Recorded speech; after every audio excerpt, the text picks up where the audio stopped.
Bom dia, chegando com nossa mensagem do dia para você. A palavra de Deus lá no livro de Lucas, capítulo 19, a partir do verso 45, ela diz o seguinte: E entrando Jesus no templo, começou a expulsar todos os que nele vendiam e compravam, dizendo-lhes: Está escrito, a minha casa é casa de oração, mas vós fizestes dela covil de salteadores.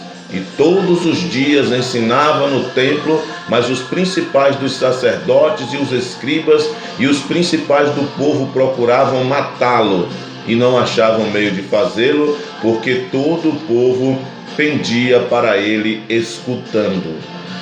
Nos dias de Jesus, ele enfrentou a oposição daqueles que se diziam religiosos. Ele enfrentou a oposição da igreja existente, por mais que a igreja ainda não existisse, porque a igreja foi instituída por Cristo. Ele mesmo diz a Pedro: Tu és pedra, e sobre esta pedra, que é a fé, não Pedro, a fé que Pedro antes tinha confessado, Tu és o Cristo, o Filho de Deus. Então sobre esta pedra edificarei a minha igreja, e as portas do inferno não prevalecerão contra ela. Antes disso não se ouvia falar de igreja. Mas o que Jesus enfrentou no período em que ele esteve na terra exercendo o seu ministério foi exatamente a oposição aos religiosos, aos sacerdotes, dos líderes que tinham o poder e que usufruíam de poder sobre o povo. E neste texto de Lucas, capítulo 19, quando ele entra no templo e começa a expulsar os que nele vendiam, quando se diz templo, é preciso entender o que se diz. Eles estavam no pátio do templo. O templo era muito grande e tinha vários compartimentos. E um deles era o pátio dos gentios, onde eles ficavam e onde, por comodidade, porque no templo se sacrificavam animais, se fazia oferendas para o Deus do céu. Então, os cambistas, eles traziam seus animais para facilitar a vida daqueles que vinham de longe e precisavam sacrificar. Então, o pátio do templo tinha se transformado num verdadeiro comércio. E ali eles vendiam e compravam animais para os sacrifícios. E Jesus chega nesse local e ele começa a expulsar.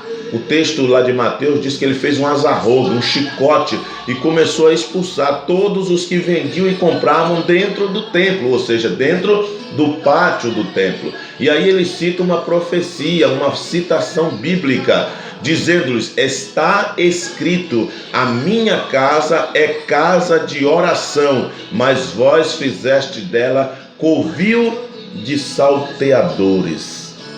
O que será que Jesus diria se adentrasse hoje nas igrejas existentes? O que será que Jesus faria se adentrasse nos templos de hoje? Qual seria a atitude de Jesus se ele realmente estivesse dentro dos templos modernos, onde só se fala em dinheiro, onde só se fala em campanha, onde só se fala em propósito, onde só se fala em dízimo, onde só se fala em oferta, em trízimo, em sacrifício, em voto? O que faria Jesus se adentrasse num desses templos nos dias de hoje?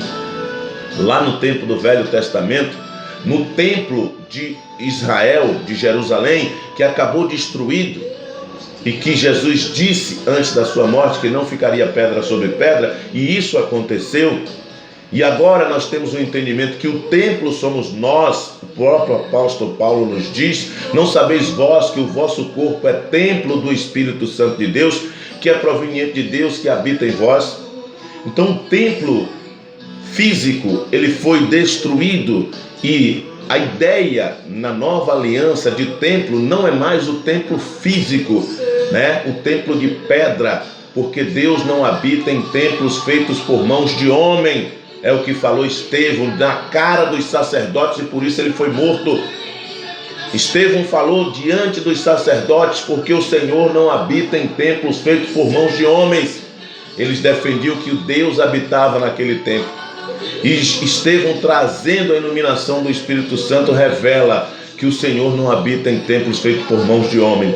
E Paulo, confirmando com Estevão, Paulo chega agora e diz que o nosso corpo é templo do Espírito Santo de Deus. E precisamos entender o que estão fazendo conosco. Precisamos entender. O texto de Lucas capítulo 19 conclama dizendo que todos os dias ensinava no templo, ou seja, no pátio do templo, porque no templo mesmo só podia entrar os sacerdotes, e no centro do templo, que era o Santo dos Santos, só podia entrar o sumo sacerdote. Então tudo aquilo era figura do que iria acontecer com Cristo, o nosso sumo sacerdote, que iria se oferecer uma vez por todas para tirar os pecados do mundo. Mas ele ensinava enquanto em vida todos os dias no templo, e os principais dos sacerdotes, os líderes religiosos, os presbíteros, os apóstolos, os pastores, nos dias daqueles dias, e os escribas, que eram quem transcreviam as escrituras, os principais do povo procuravam matá-lo. Matar aquele que era o Cristo verdadeiro, que estava denunciando a falcatrua que os líderes religiosos da época estavam exercendo. E aí, qual a diferença para os dias de hoje? Alguém que se levanta para denunciar toda essa podridão, todo esse comércio que se tornou o evangelho, logo é alvo, logo é escanteado, logo é marginalizado. É assim que acontece. Que você possa abrir a sua mente, o seu coração, para entender que o evangelho é o poder de Deus para a salvação de todo aquele que crê. E na maioria das vezes, o verdadeiro evangelho não tem nada a ver com o evangelho pregado dentro das igrejas, com o evangelho pregado dentro das denominações, com o evangelho pregado dentro dos templos, que na realidade simbolizam poder financeiro. E a briga na mídia é exatamente esta, para mostrar quem tem mais poder, quem tem mais seguidores, quem tem mais campanha, quem tem mais isso, quem tem mais aquilo.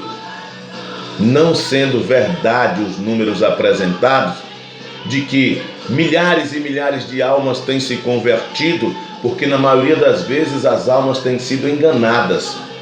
Muitas almas têm sido enganadas, seduzidas pela promessa de dinheiro, seduzidas pela promessa de ficar rico. Se você é mendigo, se você é empregado, venha para cá que você vai ser patrão. E os testemunhos são sempre o quê? Carro, casa, comida, dinheiro, conta no banco, empresa. Olha como Deus me abençoou.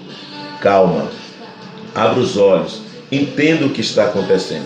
O que Jesus fez lá no templo de Jerusalém, expulsando os cambistas e todos os que vendiam e compravam, não eram só os que vendiam não, eram os que vendiam e compravam.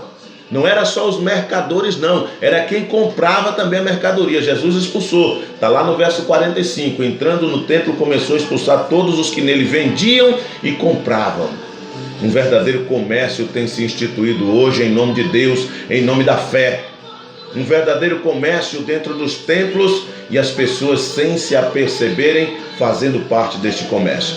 Que Deus em Cristo te abençoe e que os seus olhos possam ser abertos para que você possa enxergar a verdadeira realidade dos chamados templos e entender que você não precisa de templo, você precisa ser templo, porque o nosso corpo é templo do Espírito Santo de Deus que habita em nós e é proveniente de Deus. Que Deus, pois, te abençoe. Tenha um excelente dia na presença do Senhor. Já estamos aqui, www.webradioabn.com.br. A nossa família trabalha para abençoar a sua.